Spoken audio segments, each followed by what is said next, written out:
श्री सुधाकर चौधरी वनविद्या,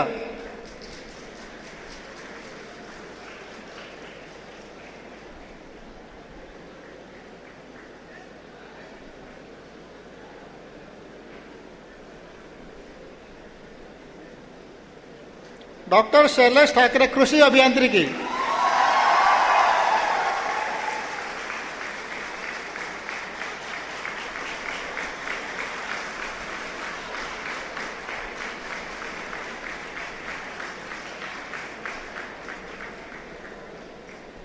श्री दामोदर कृष्णराव बल्लाळ रौप्य पदक, doctor Shashank Bharad,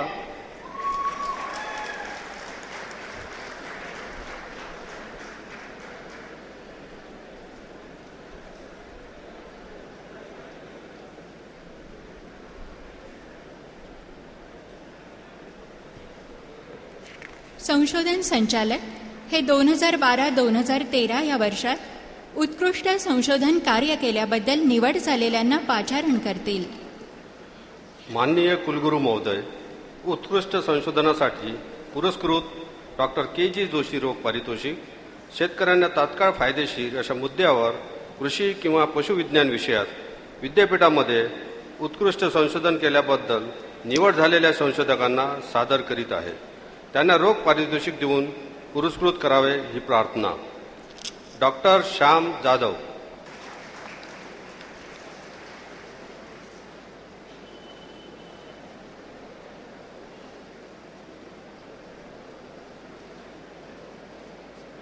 doctor विलास खर्चे,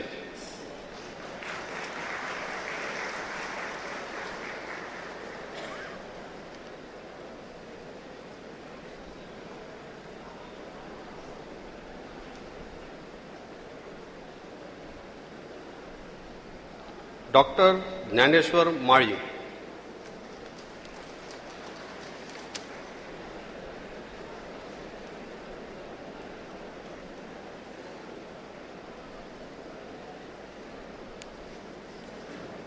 डॉक्टर राजेंद्र काटकर,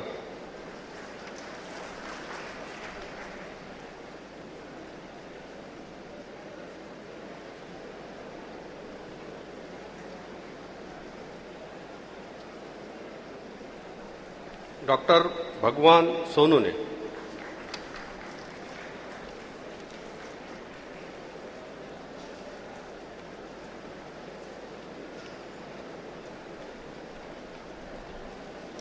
राधाकिशन शांती मल्होत्रा रोग पारितोषिक कृषी व पशुविज्ञान विषयामध्ये उत्कृष्ट संशोधन केल्याबद्दल निवड झालेल्या संशोधकांना सादर करीत आहे.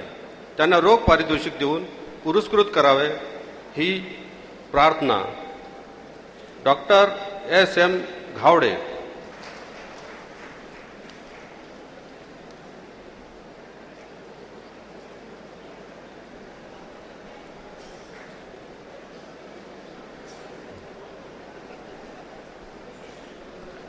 Doctor R.B. उलेमाले. हा पुरस्कार अनुपस्थितीत प्रदान करण्यात येत आहे. Doctor D.T. Deshmukh,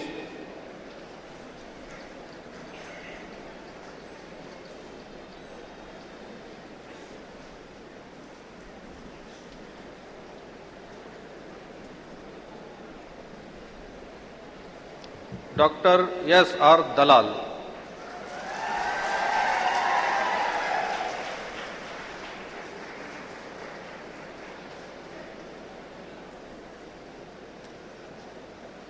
doctor S.C. Nagpure,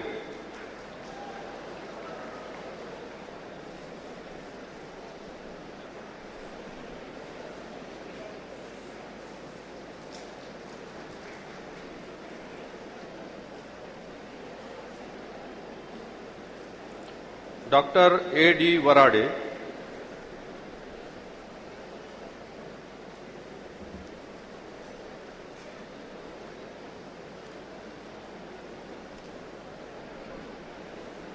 doctor P.P. Gawande,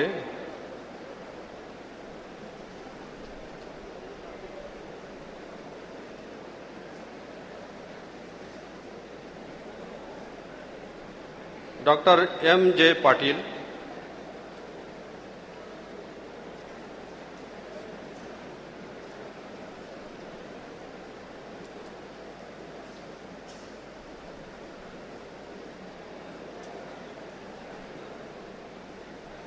Shri A.H. Nagvane,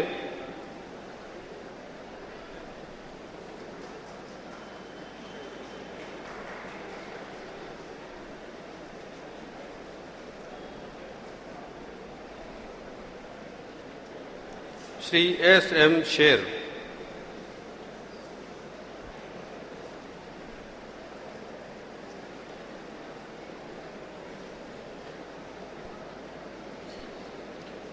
कृषीशास्त्र, पशुविज्ञान, मत्स्यविज्ञान आणि कृषी अभियांत्रिकी या शाखांमधून सर्वोत्कृष्ट संशोधन केल्याबद्दल स्वर्गवासी डॉक्टर P.S. खानकोजे सुवर्ण पदक, डॉक्टर निळकंठ पोटदुखे,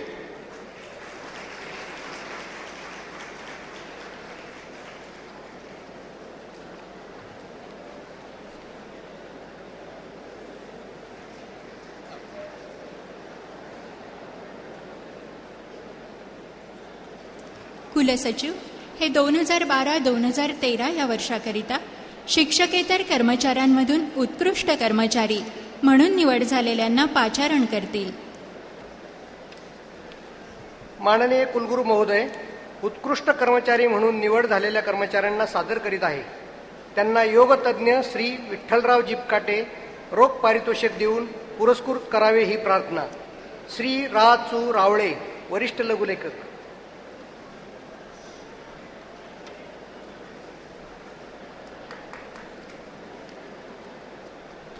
श्री दे वा तायडे, वरिष्ठ लिपिक.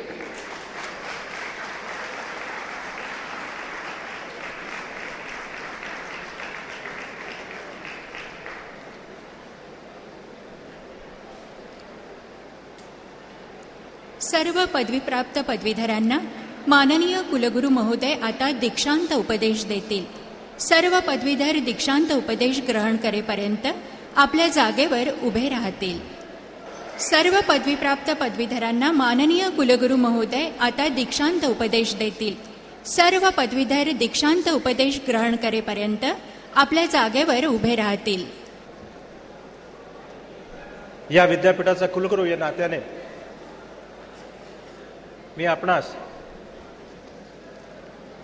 प्राचीन ऋषीमुनींच्या संदेशाला अनुसरून पुढील दीक्षांत उपदेश प्रदान करीत आहे.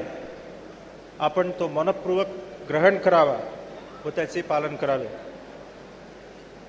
सत्यम वद, धर्मम चर, स्वाध्यायान्मः प्रमदः, मातृदेवो भव, पितृदेवो भव, आचार्य देवो भव, अतिथि देवो भव, राष्ट्रदेवो भव. एषः आदेशः, एषः उपदेशः, एषः वेदोपनिषदः, एतद् अनुशासन. सर्व पदवीधर पुढील प्रतिज्ञा एका सुरात म्हणतील. आम्ही दीक्षांत उपदेशांचे चिंतन आणि मनन करून त्याप्रमाणे आचरण करू. या समारंभाचे सन्माननीय पाहुणे प्रोफेसर M.S. स्वामीनाथन भाषण करतील. Honorable Vice Chancellor of this great university, Honorable Dr. Thorat, the Registrar, Deans and Directors, Professors, members of the Management Committee, Executive Committee, above all, those who have taken the degrees, the graduates of the year, and their parents, fathers and mothers. Many of the parents may be here, experiencing the thrill of their children getting awards and also degrees. I want to congratulate the parents. And ladies and gentlemen, professors, ladies and gentlemen, this is the fourth time I'm coming to this university since it was established. And the second time I think I'm delivering a convocation address at this university. It's a real privilege because probably among those who are present here, I am one who has had the privilege of knowing and working with Dr. Punjab Rao Deshmukh. when he was Minister of State for Agriculture in the Union Cabinet in the 50s. Dr. Punjab Rao was a man in a hurry. He wanted to ensure that our agriculture progresses very fast, because those were days when we were leading what was called ship-to-mouth existence. A ship had to come before we can feed the public distribution system. Mostly the ships came from the United States under the PL 480 program. Dr. Punjab Rao Deshmukh wanted India to be self-reliant in our food requirements. He started many programs, and already as mentioned by the Vice Chancellor, he started a farmers' organization, Bharat Krishak Samaj, which is still functioning. He organized the first World Agricultural Fair, 1958. It was only those who know Delhi, what is called Pragati Maidan was really developed by him for the first exhibition. General Eisenhower, who was the President of the United States, he and Jawaharlal Nehru inaugurated this particular World Agriculture Fair. His idea was to bring the best in technology anywhere in the world to India, and that's why fortunately the Vice Chancellor has printed my address. You can go through it when you have time. I am going to pick up a few points and mention to you. For example, Dr. Punjab Rao's interest was the technological upgradation of agriculture. What are our best technologies? Soil health care, irrigation, genetic improvement. So when he organized the World Agriculture Fair, one of the largest components of the fair was called Atoms on the Farm.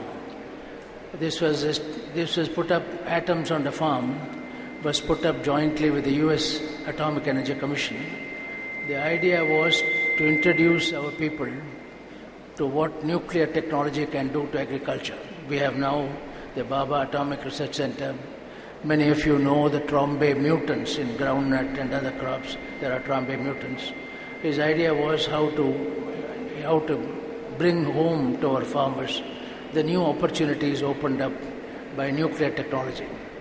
In my address, I have requested the Vice Chancellor and all of you, the forum of students, we need today, similarly, you should organize what I have called Molecules on the Farm. Molecules on the Farm, the exhibition is intended to bring home to our farmers, to our public, the new opportunities opened up by molecular genetics. Molecular genetics, as you know, started with the Watson and Crick discovery of the double helix structure of DNA. It is over 60 years old, and as a result of progress in molecular genetics, I am happy that there is a Department of Biotechnology, and there are some of you have received awards in this area. I congratulate you. So I hope in our attempt to take the best in technology to the farmers, it is important to emulate what Dr. Punjab Rao Deshmukh did of trying to organize exhibitions, fairs, and so on. And at the same time, today, the new opportunities opened up by molecular genetics, not only in crop husbandry, but animal husbandry, fisheries, forestry, and of course medicine, enormous impact of the new molecular technology. So, Mr. Vice Chancellor, you may set an example of organizing, with the help of our very bright and very enthusiastic students, exhibitions like Molecules on the Farm, just to show the power of molecular technology. This year, 2014, is a fairly significant year in our history, agricultural history. First of all, of course, internationally, the year has been designated as the International Year of Family Farming. The family farming is opposite of corporate farming. More and more companies and so on, particularly in the industrialized countries, agriculture has become very much corporatized. But our country has the largest number of family farmers. And therefore, how do you help the family farmers? That means family means husband, wife, and children. All of them work on the farm. Now, I am happy that on this year, we will also be operationalizing the National Food Security Act. The National Food Security Act of India is the world's largest social protection measure against hunger. There is no other country which has got the right to food. You have got the right to information, you have the right to education, right to work, but now the right to food, which homegrown food produced from our own farmers. It requires about over 60 million tons of food grains every year to honor that particular pledge. The whole area of the National Food Security Act, when you read it, I am sure many of you have already read it, it has several interesting features. For example, it has enlarged the food basket. Not only wheat and rice, but also a whole series of millets. In your own books, they are called coarse grains. There is nothing coarse about them. They are all nutri-millets. We call them as climate-smart nutri-millets. In other words, they have the capacity for resilience on climate change. At the same time, they are very nutritious. Therefore, you have now an opportunity to work on a wide range of food crops, because Maharashtra, particularly with all the problems of drought or floods, last time I saw in this area was full of floods. The crops had been damaged by heavy rain, either excess rain or deficiency of rain. All these are common, and that is how you have to. So how do we get enough food to ensure that the legal right to food is honored? Of course, this year our farmers have produced over 260 million tons of food grains. It used to be about 40 to 50 million tons in 1947 when we became independent. More than 5 times